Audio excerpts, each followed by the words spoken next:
Sharon Tower Green. Soy licenciado en Comunicación Social con una maestría en Relaciones Internacionales. Soy promotor cultural,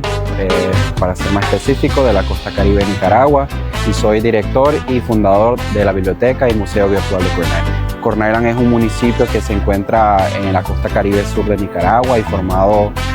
por dos islas, Great Corn Island y Little Corn Island,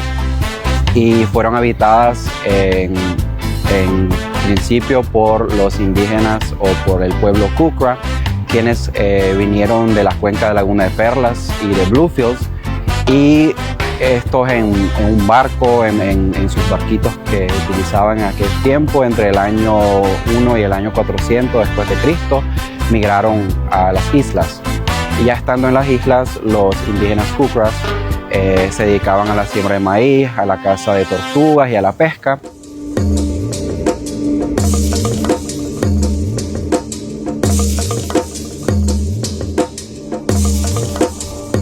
Los primeros pobladores de las islas de Corn Island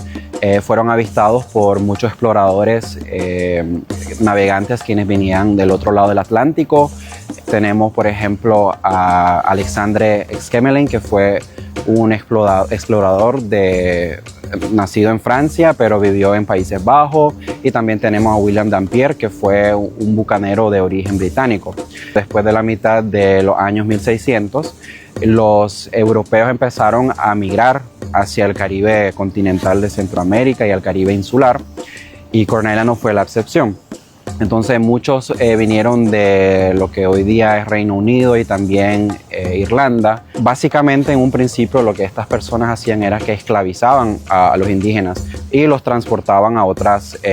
colonias que ellos tenían en otras partes del Caribe, como en Bluefields. Entonces, con el pasar del tiempo, el mismo pueblo Kukra fue mezclándose, o se produjo un proceso de mestizaje entre los esclavizados de África, que fueron traídos posteriormente por parte de los europeos para poder trabajar en las plantaciones de los europeos y también para trabajar en sus casas haciendo las actividades domésticas. Entonces, la identidad de Corn Island se construye en base de esta combinación de dos pueblos, del pueblo aborigen, del pueblo africano y en parte también de los europeos que vivían en las islas.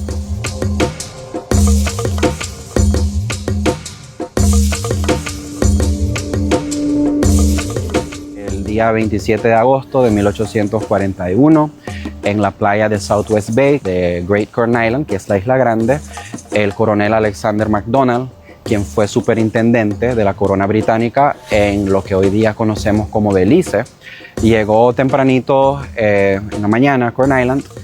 a convocar a lo que serían los dueños de estas personas esclavizadas, y les leyó la acta de la emancipación, que entre otras cosas decía de que las personas en las islas, al igual que en otros territorios del Caribe en ese momento, como Laguna de Perlas o Bluefields, tenían que ser emancipados de la esclavitud. Luego de este trascendental evento, las personas o los recién libertos decidieron de que tenían que celebrar.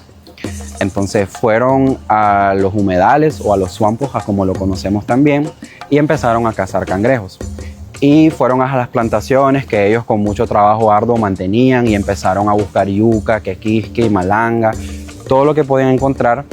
y decidieron preparar una suculenta sopa de cangrejo. Empezaron a celebrar lo que es la emancipación, que a partir de ese momento quizá ellos no se dieron cuenta que iba a ser el inicio de otras etapas en sus vidas, porque también en ese momento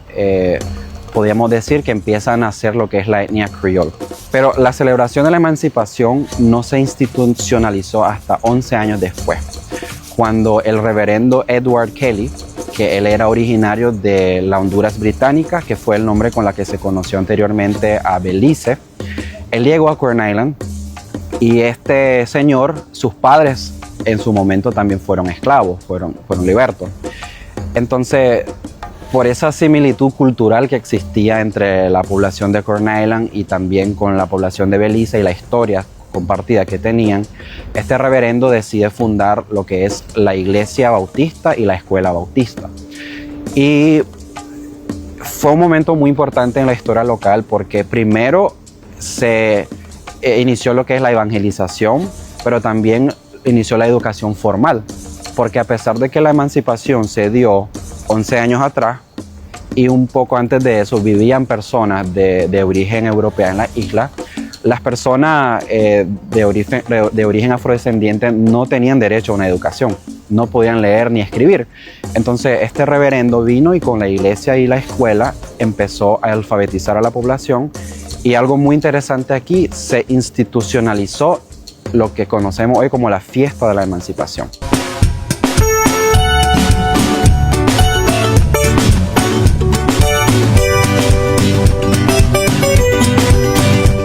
No fue hasta después de 1980